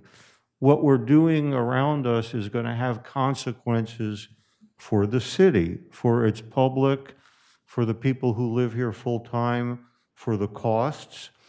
And so I think I urge you, when you look at this issue next week and whenever, and I urge the Planning Commission to look at this broader issue of growth and what kind of growth is appropriate within the city and what kind of growth does the city want to enable outside the city. You know, we had a waterfowl problem. Everyone loves seeing the geese and the ducks and this and that around the lakes.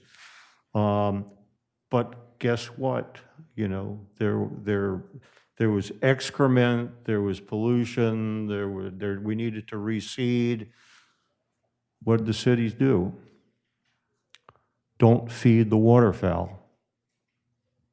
Maybe the answer here is don't feed the county. You know, don't keep creating more problems for the city by enabling bad planning or no planning to put us in this position. And so I come back, I'll end sort of where I started. You know, what is the benefit to Rehoboth Beach in doing this? The only, other than being a good neighbor, which unfortunately only gets you so far in today's day and age. The only thing I've heard as a potential benefit is the $7.6 million might reduce the rates that are coming up in a couple of years, the rate increases. When the voters approved this, they didn't expect a $7.6 million payment by the county or this or that. I mean, we sort of knew, unfortunately, that with what we were doing to protect the environment, we were going to have higher rates. But if we're going to do this, and I still don't know why, the only benefit would seem to be that money has to benefit the ratepayers in the city, the residents of the city. Not it may be, or we'll put it in for some future thing. You know, it's like there needs to be a real benefit. And I know you all, I mean, the city commissioners here and the mayor and the staff, I know you feel committed to our surrounding area as well. And that's a good feeling, and it's a good principle. But you're put in office by those of us who live here full-time or part-time, and your main obligation is to us. And I'm not sure what we're getting here, or if what we're getting here, the $7.6 million, is going to directly benefit us, and if it is it nonetheless going to encourage the type of issues that we don't know that we want, which is more homes in the county right around us, more cars, more people coming in, all of that sort of thing. So thank you for letting me speak. I know these are tough issues, and I will note that I took less time than the esteemed former mayor, who rightly in the past said that sometimes I should have stopped talking before I did. So thank you. Thank you. We'll go to the members of the public that registered in advance to speak. Mike Strange. Yes, sir. Thank you, Mr. Mayor. Mike, do I understand you've submitted a letter? Yes, I did. Okay, so we should have that embedded in the agenda available on the portal. So rather than focusing on it too much, if you could summarize it and then articulate any new points, we'd appreciate it. Well, since you have that letter, I won't go into any great detail because Harvey summarized it very well. But based on the new information that I just heard today, which is what their proffer is to us of $7.6 million, just as a generic statement, it's woefully inadequate, even if you elect to consider it. But there's a larger issue here, and that's that Sussex County, and I agree technically what Kevin and Jeff said as to the now, as to relates to our plant. However, the observations on the Wolf Neck spray facility, I disagree completely with some of the observations that Jeff made, because he made those observations based on current and minimally projected future conditions that did not take into account climate change and sea level rise. And based on those, which have been well known for quite some time, there's a very high probability, rather than being minimum, there's a very high probability that facility is going to become almost totally useless in the total capability of Sussex County.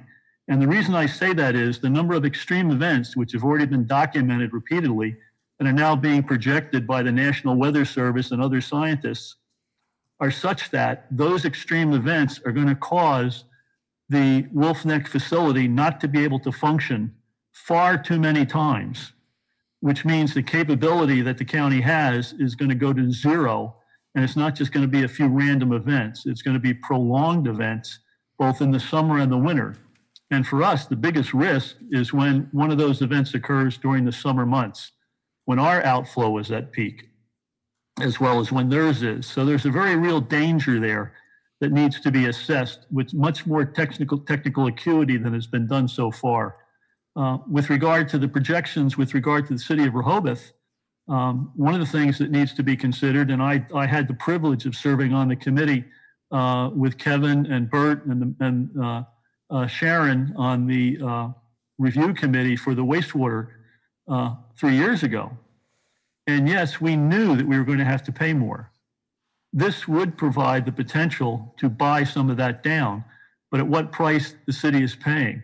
It has to be looked at from a 10, 20, or 30-year perspective, not just in the next few years, and then amortized backwards. We have an asset of, quite frankly, that's not depreciating in value. The ocean outfall is appreciating in value because of what's happening with climate change. And so therefore, I would recommend that we look at all of those dimensions, far more than just the minimal technical, which is done previously. And it really has to be evaluated to a much greater extent. So that's really my observation, and I thank you very much. And just in closing, I would say the current offer in and of itself is woefully inadequate, even if you elect to go forward with considering this as an option. Thank you, sir. Thank you, Mike. And we'll look for your letter and on the portal after this meeting. With that, we'll go to Suzanne Good.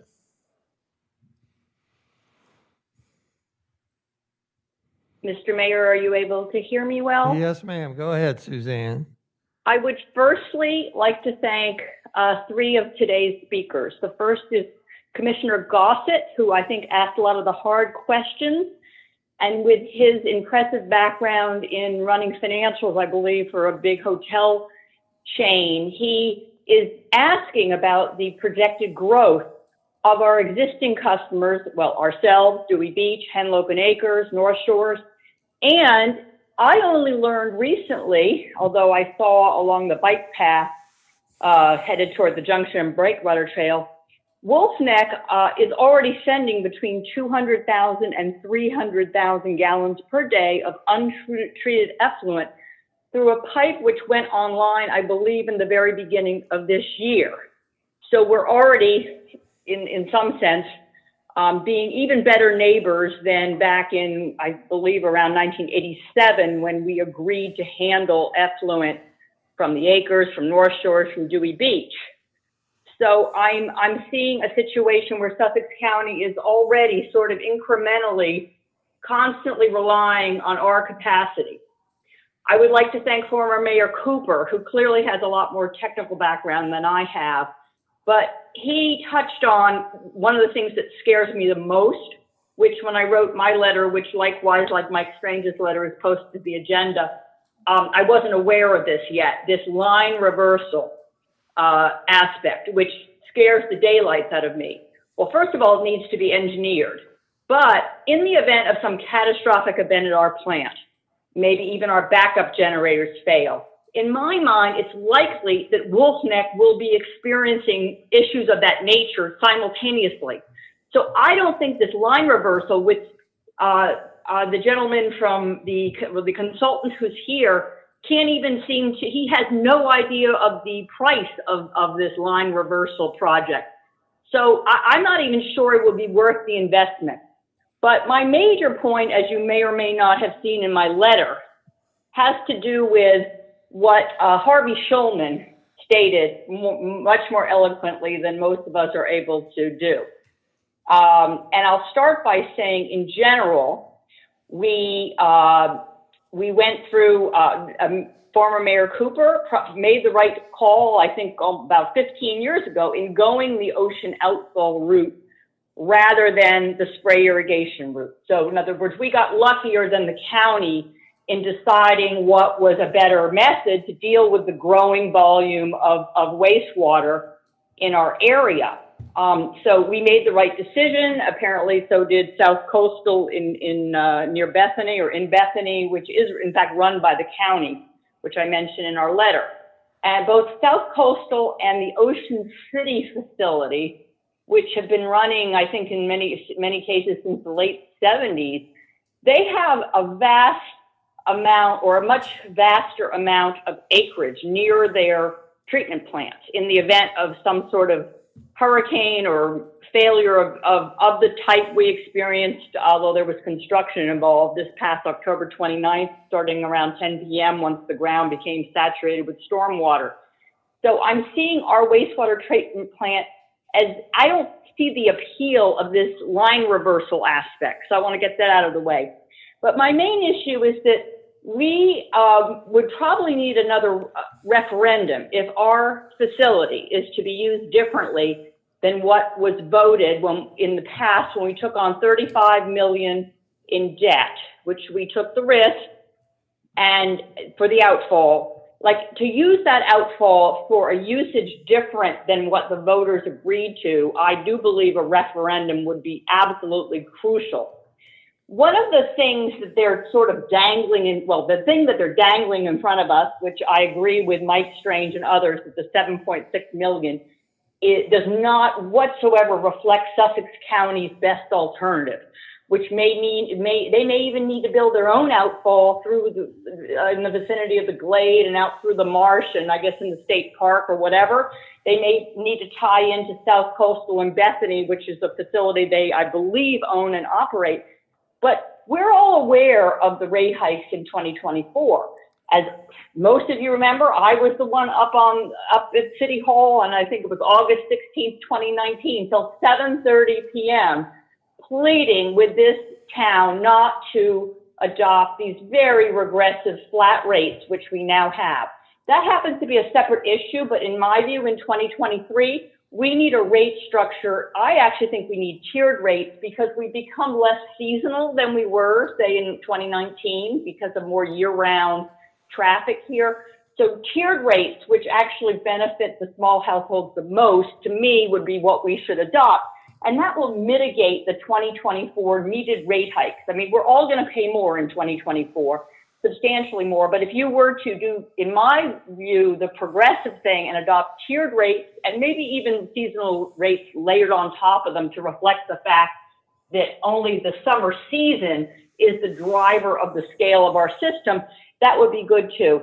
So as you will see from my letter, my main point is that Rehoboth Beach can't be the enabler for Sussex County's uncontrolled growth, and that we shouldn't continue to enlarge our sort of existence as a service provider to the surrounding area, because we already have been doing that for years.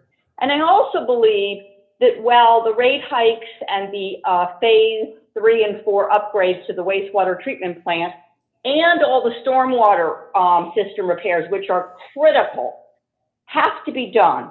But in general, we don't actually have a revenue problem in this city. We had the accommodation tax, which I think went into effect January 1st, 2020. We now have a massive amount of transfer tax because of the run-up in home prices combined with simply the frenzy of buying that happened in beginning, I think, around July of 2020 and it still continues, although it seems to have cooled off a bit in recent months. Maybe we want to earmark the extra transfer tax we took in for wastewater treatment plant phase 4 upgrades. But in general, I was a little shocked, as was former Mayor Cooper. Why isn't Sussex County here? Like, or do they feel we're so beholden to them that we just let them name their price, which I agree with others, 7.6 million is almost an insult. But as you probably know from what I'm saying, I'm not in favor of saying yes at almost any price. I mean, there would be obviously a price of 200 million, I suppose, at which, I would jump. But I'm concerned that at least 2 commissioners are clearly showing that they may be on board for this.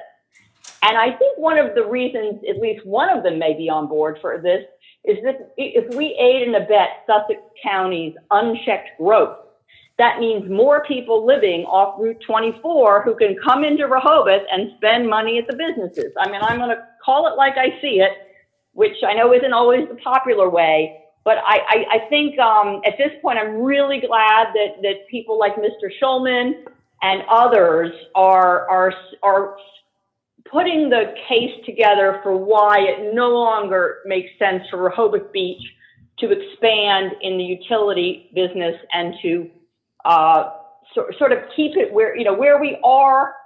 In general, the ocean outfall, the analogy could be a car. The more the pumps are used, the more the diffusers at the end of that, I think 6,000 feet pipe are used, the sooner it's going to break down or degrade. So, 75-year lifespan that the consultant cited may no longer hold if you add 2 million gallons. If you start adding an extra 2 million gallons to it, in addition, I am concerned, as the surf rider organization which wrote in, is that, DNREC is telling us it's A-okay and it's treated to such a pure level at the plant that it's fine. But in reading about this, even we used to live in WSSC service area in the DC area, which discharges into the Potomac River, which then goes into the Chesapeake Bay, presumably, and then, 90 days later, they think enters the Atlantic Ocean. They are treating their effluent at a far higher level than we are. So I'm not on board for statements that what goes into the ocean outfall is clean enough to drink. Maybe what's treated by WSSC in suburban Maryland, DC, and I'm not sure, maybe it might even be Northern Virginia, maybe that might be clean enough to drink. But I don't know, I'm seeing just a lot of risks in this, and as others have stated, the net gain for the city of Rehoboth is probably negligible. And I do think that though we have to rein in spending in order to finance the stormwater upgrades, which are probably going to be over $400,000 a year for the next few years, maybe even for the next decade. Suzanne, you're beyond 10. I'm sorry, Mr. Mayor. You're beyond 10 minutes. Would you please wrap it up? Okay, well, I took a liberty I appreciate your time. I may be at jury service Monday the 8th in Georgetown, so you'll be relieved to hear it's unlikely I will register to speak on Monday the 8th when you continue this topic. Thank you very much. Thank you. I'd like to reiterate what I said at the beginning when I responded to Commissioner Sharp's comment, and that is we decided up here, you can blame it on me, but the county was not invited to this first meeting. So it would be improper to castigate them for not coming, because again, they were not invited, so that is on me. With that, we'll go to Donna Mabry. Am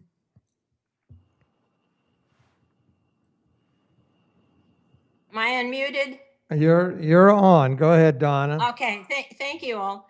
I'll try to be succinct here. Thank you. For me personally, my greatest concern is the climate crisis we're all facing. And unfortunately, I don't hear enough of that addressed in Rehoboth. But I'm factoring that into how I'm approaching this proposal from Sussex County. And I think we're all at great risk for catastrophes to happen. And that's why I think, and there'll be huge costs with that. And I think it makes sense for all our governmental entities to work together to address these things. So I'm open to working with Sussex County and hearing them out and helping them, saving them money. We help them save money. They help us save money. We cover one another's back for catastrophes. That's great. That's all to the good. So I'm open to doing that. Okay, but we need to structure the best deal for Rehoboth.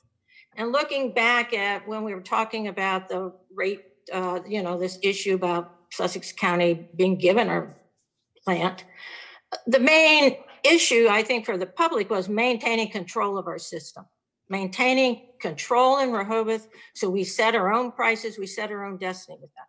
And that is still critical. I feel this proposal doesn't help us maintain that control. Number one, I think even the idea of a joint permit, that permit is critical. And no, I don't think it should be a joint permit with Sussex County. That's giving them access to our permit. No, we should keep that in Rehoboth's name. However, we can do that. Number two, I agree that the offer here at 7.6 is way undervalued for what that outfall is going to be worth, especially as time goes on. So it's almost the idea they would buy 25% of our outflow capacity for a one-time figure of 7.6 million into perpetuity. What? No, I think we would have a contract with them that gets renewed and reviewed every 5 to 7 years, so we can factor in the value of the outfall and the ongoing costs. So I would rather be a contract based on flow or something like that. So, and as far as a ratepayer, no, I'm not enticed by the idea, oh, grab that $7.6 million to lower my rates. That's not that appealing to me. We all know we're going to have higher rates. Having control and structuring it for our overall benefit is more important, I think. And the idea of having the flexibility that we could, if we had a problem, pump water to Wolf Neck, that's not that big of a fringe for us, but I guess it has, but it's not worth giving up control or giving up control of our permit even. So, and the other thought I have as far as how you structure a deal with them is that I would like protection from the city for man-made or natural catastrophes.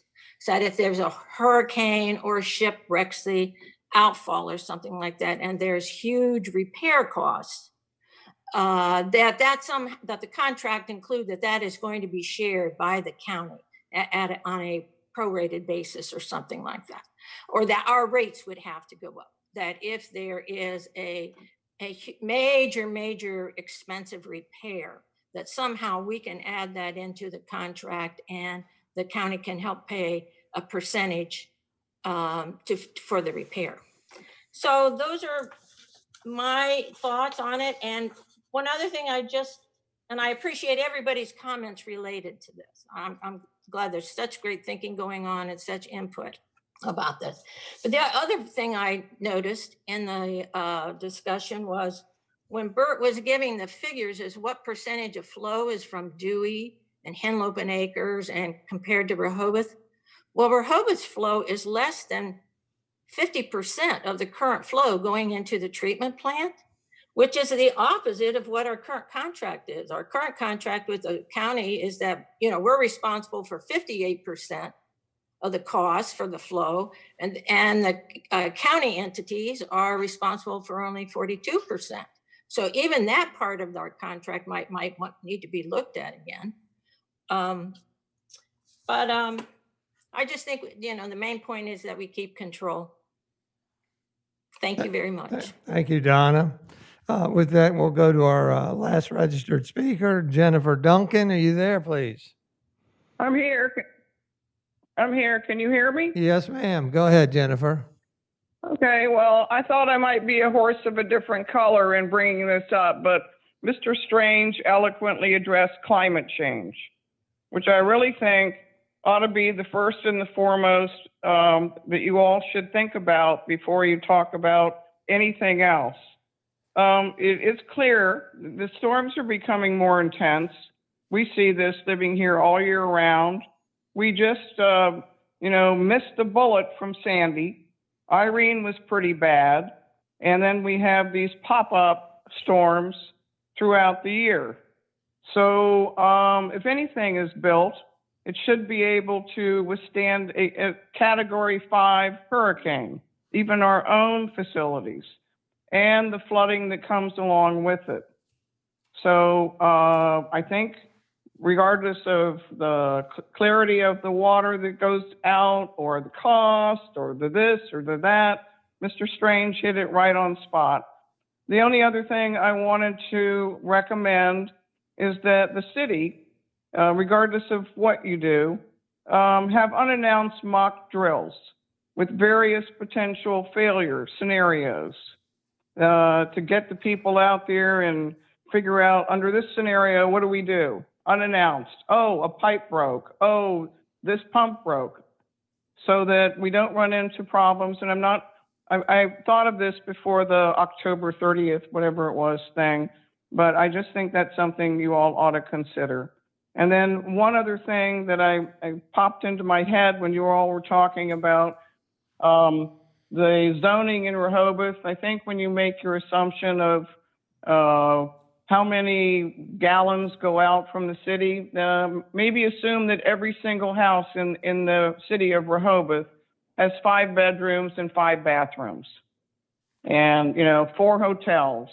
And, this is 50 years down the road, 20, 30, 40 years. So those are my thoughts. Thank you. It was very informative to listen today.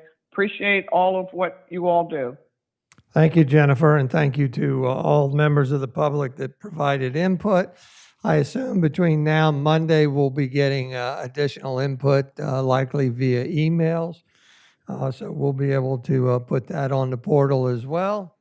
And so now it's to discuss the path forward. I'm suggesting that I'm willing to receive any further comments from the commissioners right away.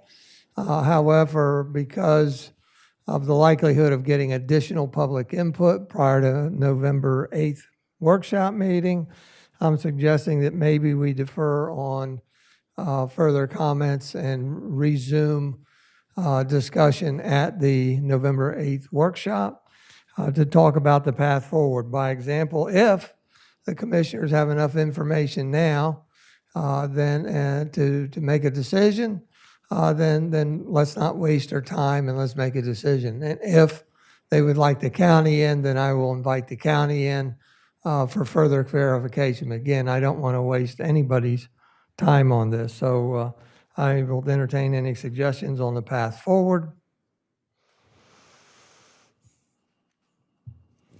Not hearing any, then we'll do that. I want to thank everybody for Stan, attending. you've got hands up here. I'm Commissioner sorry. LaGreek and myself. Let me, yes, Commissioner Gossett, you're first, and then Commissioner Legree. Thank you.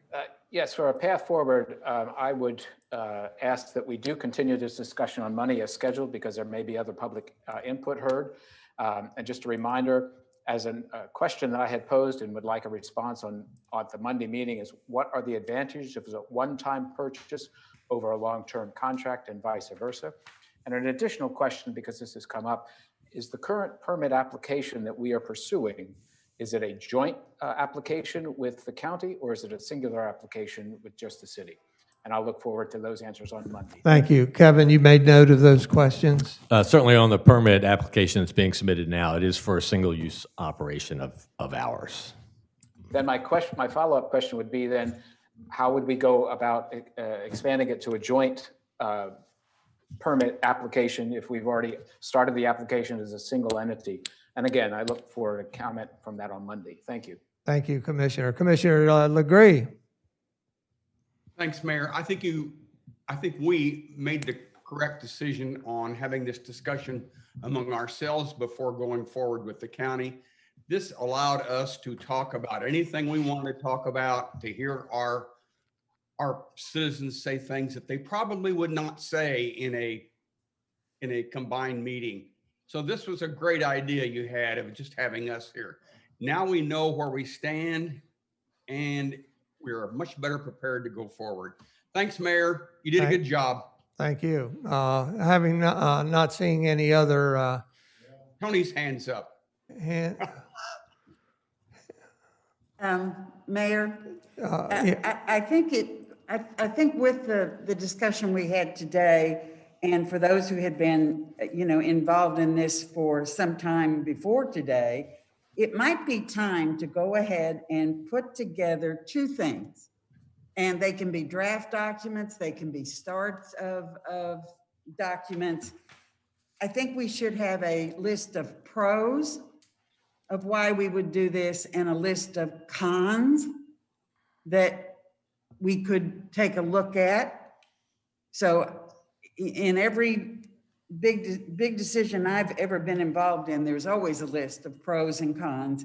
And I think it's time to take a stab from a communication standpoint to answer the question, why would we do this and how does it benefit the city of Rehoboth Beach?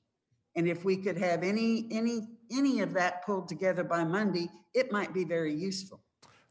Thank you, Commissioner. Well, we might be able to get some of that together, but some of those decisions, I think, why would we do this, I think need to be debated by the commissioners themselves.